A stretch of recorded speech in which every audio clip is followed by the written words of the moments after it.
Welcome to Somerset Showcase. Today we are going to be talking about an issue that affects many people, many families, and about a fundraiser that some local people are doing to help out with it. So we're here with Mary Federico, who participates in the Alzheimer's Walk, and Carolyn Lazaris, who is also involved. Thank you, George. Can you tell me about this, the Alzheimer's Walk and what's involved with it? Sure. So the Alzheimer's Walk, the Walk to End Alzheimer's, is actually a nationwide walk. The Southcoast Walk is happening on October 5th at Bristol Community College. It's held yearly. And nationwide, last year, the walk raised $100 million to support Alzheimer's research and the care and support of people with Alzheimer's or some other form of dementia, their caregivers.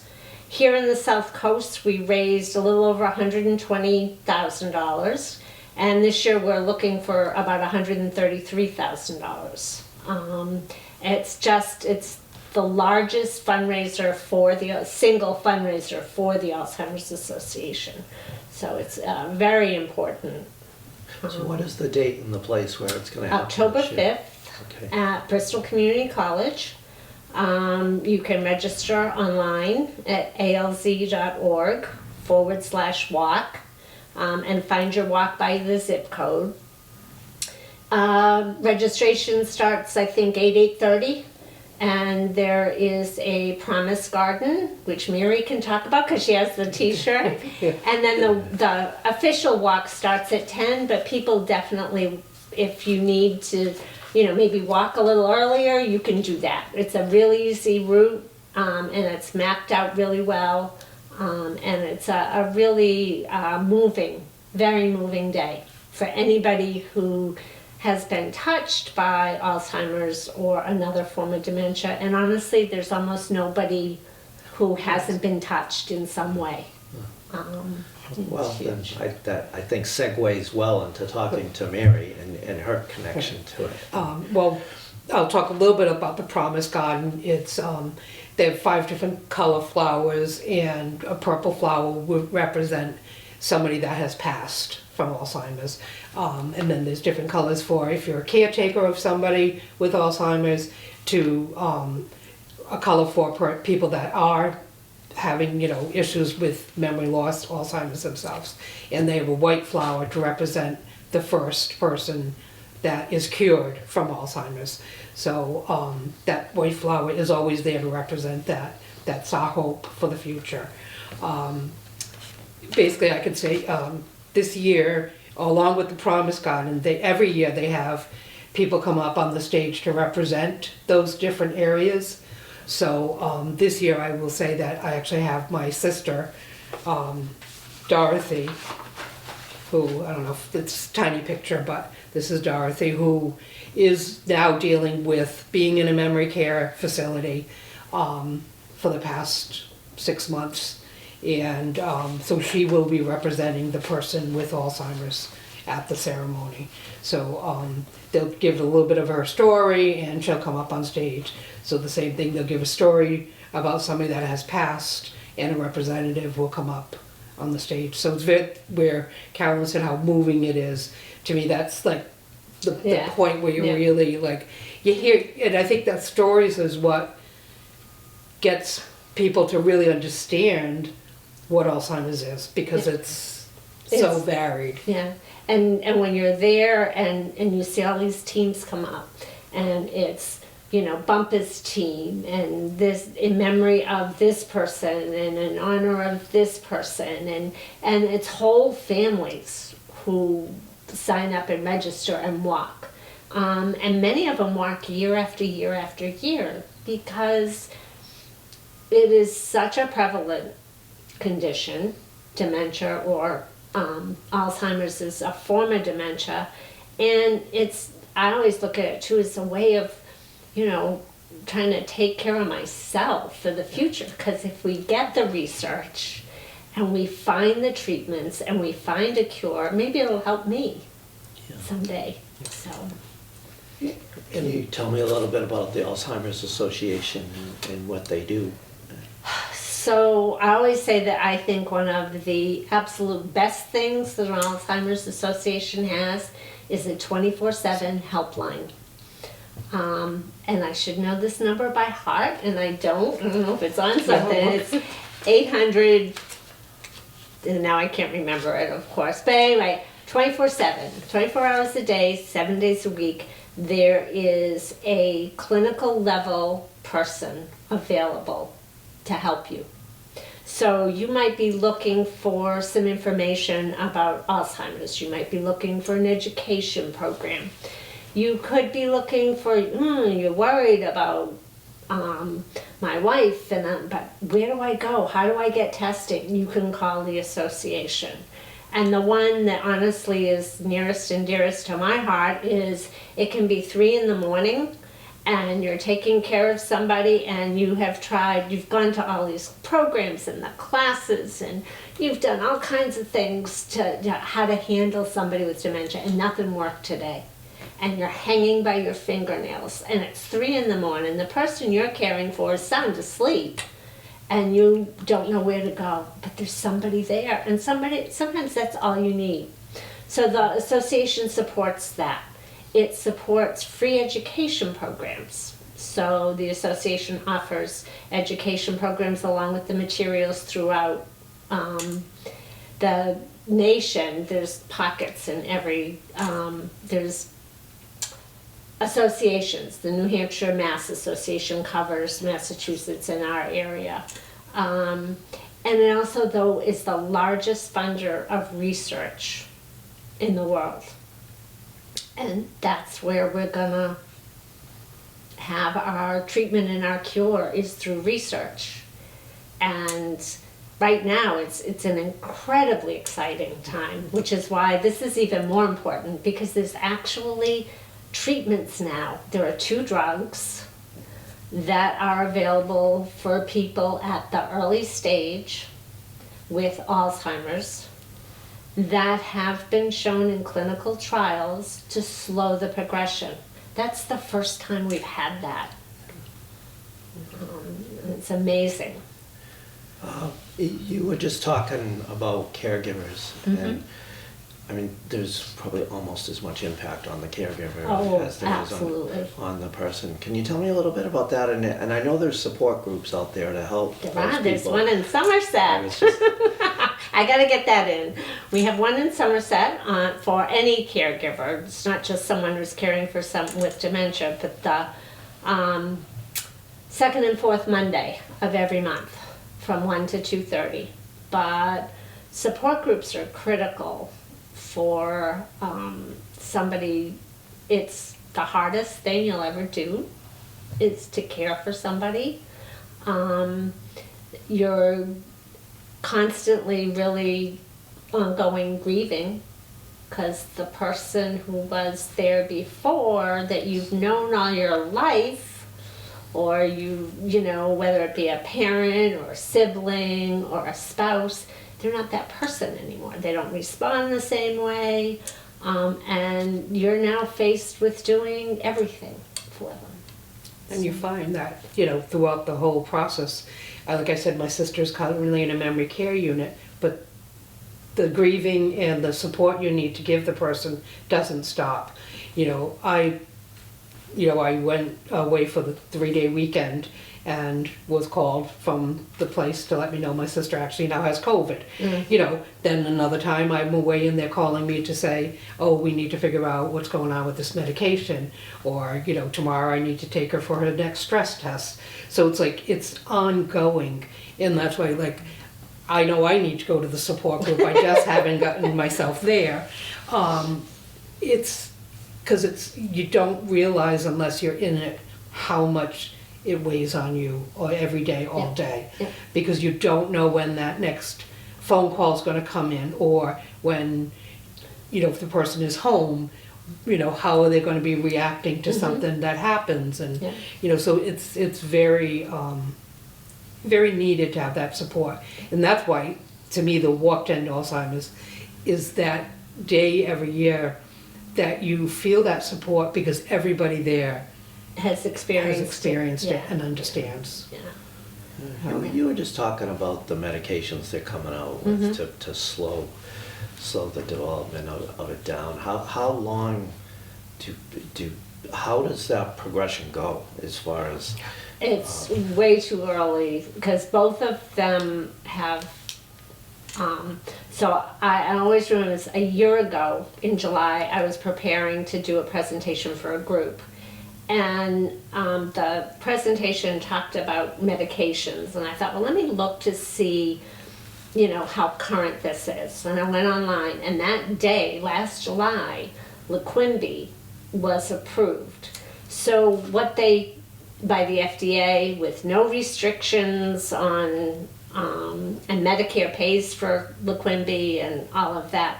So they've been doing research, so they know it's past the clinical trials to know that it does have slow the progression, but for how long that, and not enough time has gone by since it's been in use, even in the clinical trials, to be able to judge that.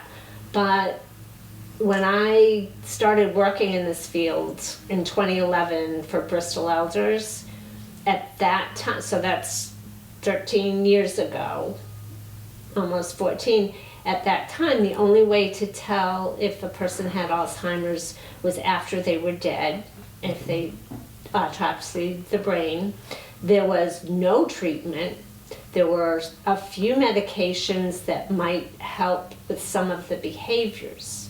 So if you just think in 14 years, there's a blood test that shows great promise at being more than 90% accurate. So that's still in testing, but it's out there in diagnosing. And if you can diagnose it earlier, you're more likely to be able to take advantage of treatments to slow the progression of the disease and give the person a better quality of life. Oh, we hear the terms Alzheimer's and dementia. Yep. Is there a difference? It Well, is. I think people should know because They should. Yes. It's hugely. So Alzheimer's is a disease. Dementia is not a disease. Dementia is a description of symptoms, collective symptoms, that reflect a person's decline in cognitive functioning, their thinking, their memory, their reasoning, their judgment. When it becomes so significant, those changes, that it affects their ability to carry out daily activity, they call that dementia when it's that severe. There's something called mild cognitive impairment, which is person has some trouble with memory, but generally they're able to kind of carry on. I heard on a video once, and I just think this is to me it was like such a great example. You have a fever, so your symptoms are your body aches, your body's hot temperature, you might have the chills. Those are symptoms. That's like saying, but why do you have that fever? Do you have an infection? Do you have Alzheimer's? Do you have the flu? I'm sorry, the flu. Maybe that's vascular dementia. So those are the diseases. Those are the things that cause the thinking, memory, judgment. So dementia is not a disease. That's saying you have a fever. But Alzheimer's is saying, oh, you have an infection. You have the flu. You have COVID. Something like that. Did that help? Yes. Okay. It's really, I mean, what's very unfortunate though is that even now people will say, oh, thank God he doesn't have Alzheimer's, he only has dementia. And that couldn't be more inaccurate, but there's hundreds, I think, of diseases that cause those cognitive changes. Alzheimer's just accounts for like 60 to 80% of all forms of dementia. And it's not just older people who can No. get Alzheimer's. No. Right?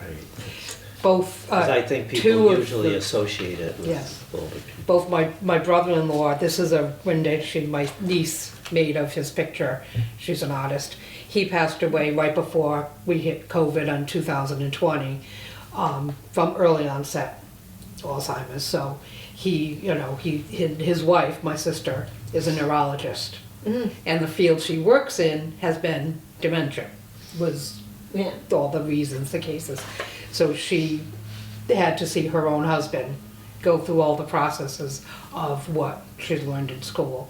And then in 2022, we lost a best friend, Ernie, who used the New Hampshire portion because he's from New Hampshire. But he would go in, he had mounds of support from the Alzheimer's Association. He met with other people who had early onset Alzheimer's. His wife helped actually be like one of the people that tried out some things in her home for safety for her husband, so that like she was able to go to work and if she would know if he left the house, Yeah. things like that. So that's other things that the Alzheimer's Association does, is you don't realize all the little components. But when I would talk to his wife and I found out all the things that they were doing to help her and the support they were giving her is really what helped her continue along as well, because it was so important, because their children were already out of the house. So it was just her and her husband together in the home, and she had to keep working because she needed insurance in order to cover his health care. Because there are a lot of programs he wasn't eligible for, probably, Because- like state programs and federal, because of his age. Because of his age. So that happens sometimes. And I have seen people who still have children in the home.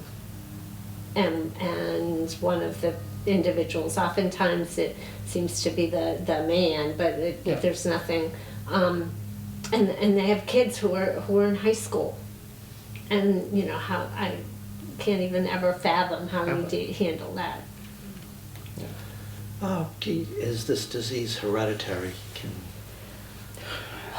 There's two things. One, there's a gene that's predeterminative, but it accounts for a very, very small portion of people who get Alzheimer's.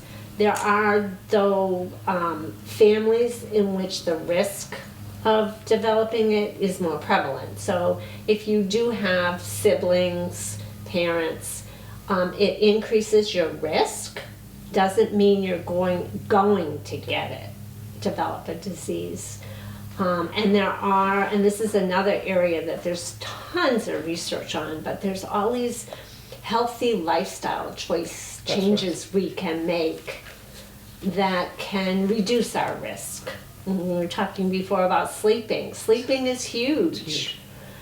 Sleeping gives our brains the opportunity to kind of clean itself out and refresh and get rid of that junk that may form those plaques and tangles and develop into. And that's why, example, again with Yeah. my sister, she just recently had a sleep study done, and they did find she had severe sleep apnea. So she went back for the second sleep study where she had to use the CPAP machine while she slept. That next day, she had so much more energy, Yeah. so much more, she was calm, she was more communicative, she, just one night of sleeping with better sleep, Yeah. better, Yeah. So that really said to me how important it is that we do get that good Yeah. sleep, restorative sleep. And, they talk about too, just all of the things like, keeping your brain sharp, a lot of people nowadays, would do Wordle or connections or, things like that. Those Reading. I'm reading, continuing to keep your brain going and is a benefit for all of us to think about, Exercise. So when we exercise, so this is from one of the presentations, but I love this statistic. 25% of the blood from every heartbeat goes to your brain. And your brain needs blood flow and oxygen to function. So when we do things like exercise, that gets our heart rate going and pumping, we're getting more blood flow to the brain, and we're keeping everything going. So exercise, learning new things. When we try and do something that's hard, our brain has to work harder. And when it does, it creates more pathways.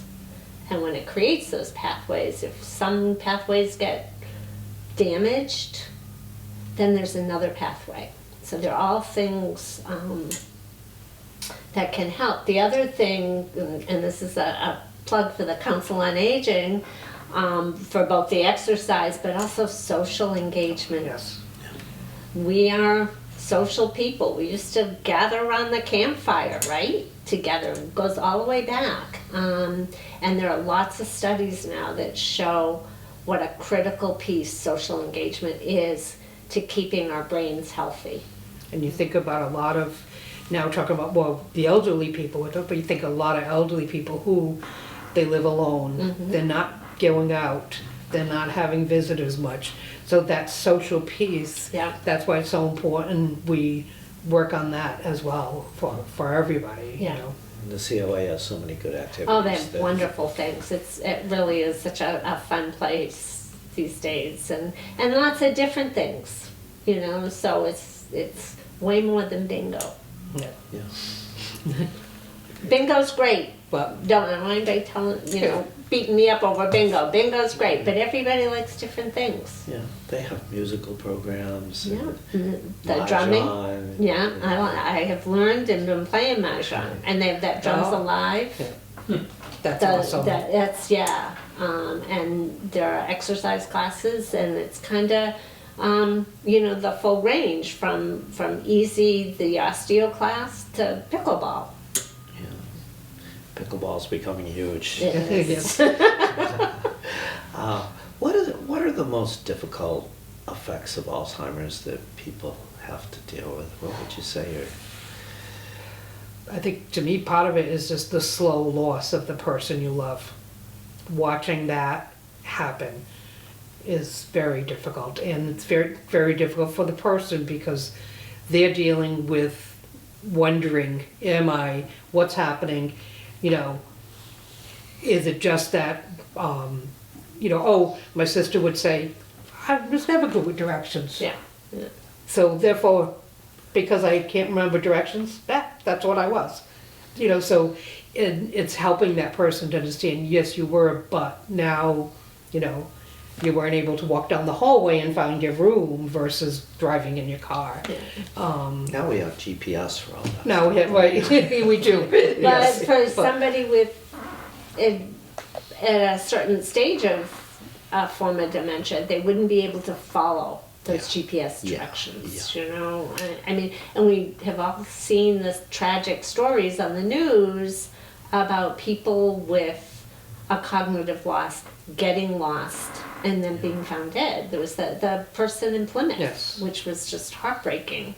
They released him from the hospital and he wandered away, and they found him dead. So. And I think Triad in our police department, haven't they worked on having like bracelets? Bracelets, for those types of people, so that if something does happen, they can find them. There's tons of technology now available. And that's why, like I said, a friend of my friend who in New Hampshire, she was a person helping to figure out what some of that technology that would be helpful. Even cameras in the house that she was able to monitor on her phone to see, So there's a lot of those pieces. And I think that's a big part of the difficulty, though, is not everybody knows how to access, and again, that 24/7 hotline.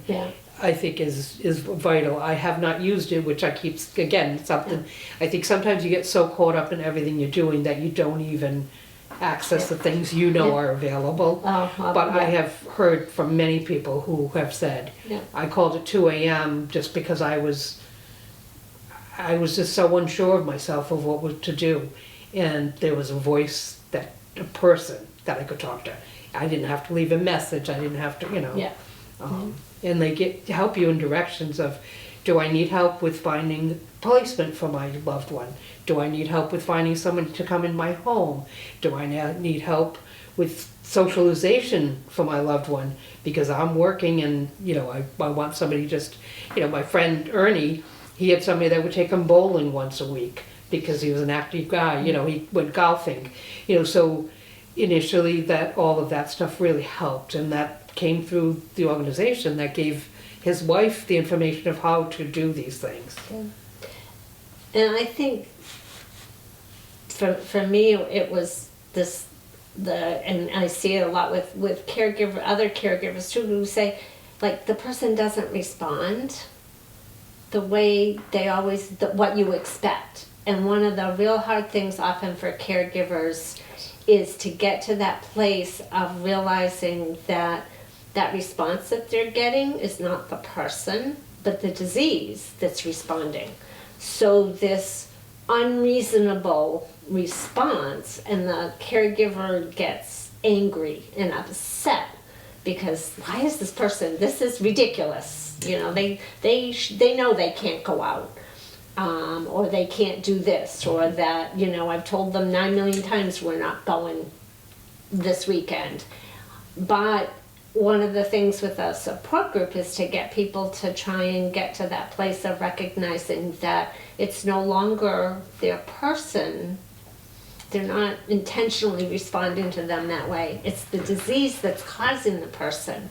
And when a caregiver can start, and it's so hard to do, and it's really hard to do consistently, to look at it more objectively, but you're caring for somebody that you love, and you're used to them responding when they do things that are so out of the ordinary or they're nasty.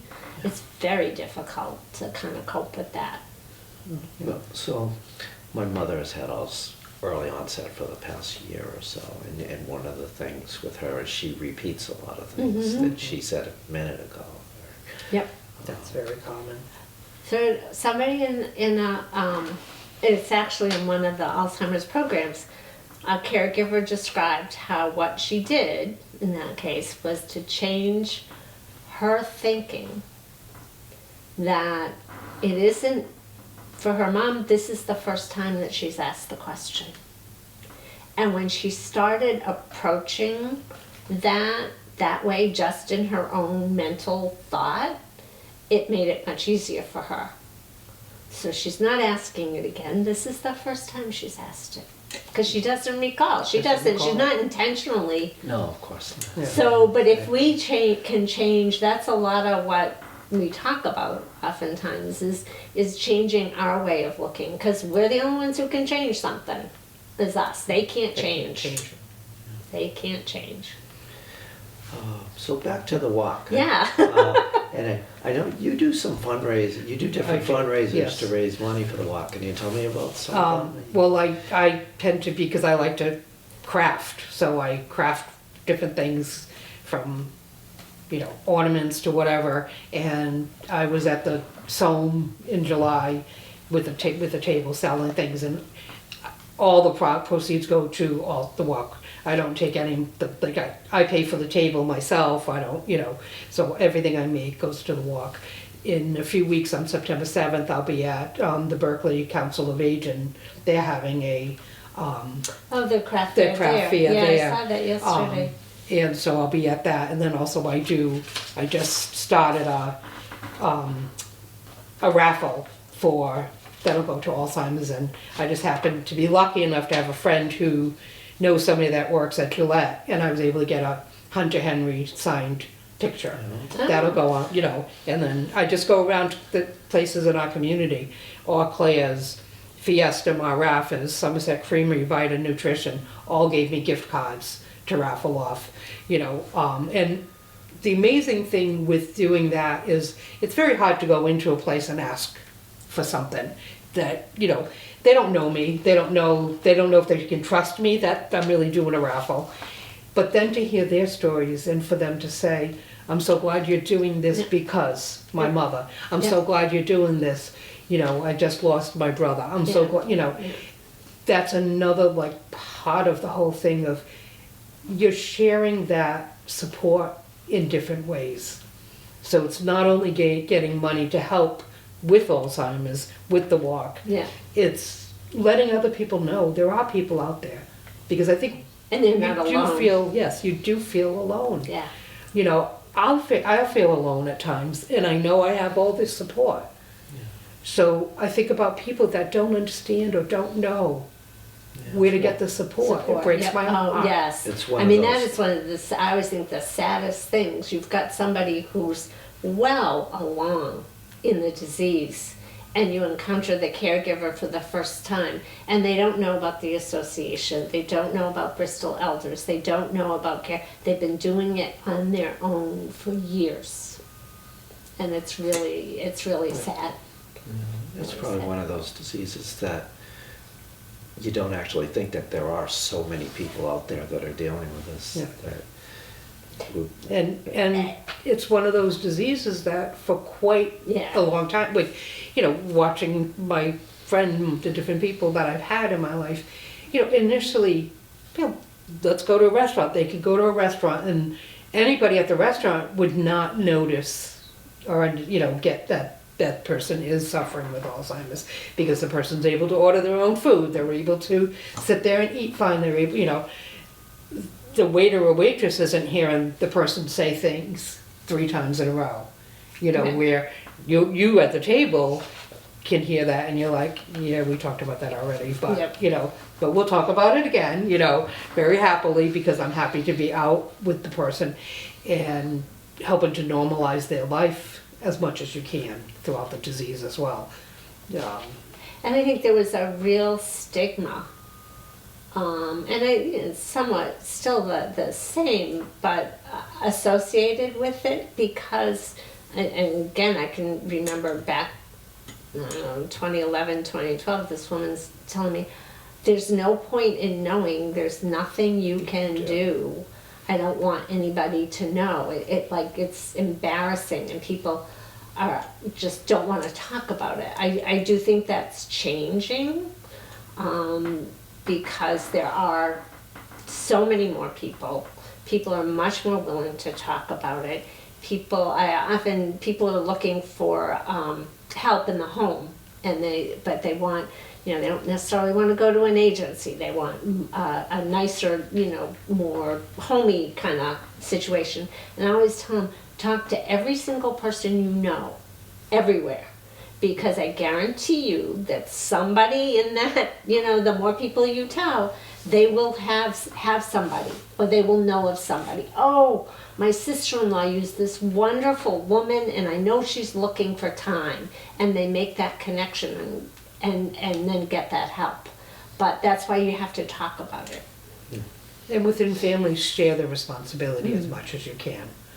I was the local person for my sister doing a lot of the stuff, but you know, then, you know, my siblings like were just like, no, you can't keep doing it all. We're going to, you know, figure out who's going to be responsible for which piece, and you know, we're going to be a family unit working, you know, helping, and that really made a difference too. But that was through talking about it, and Yeah.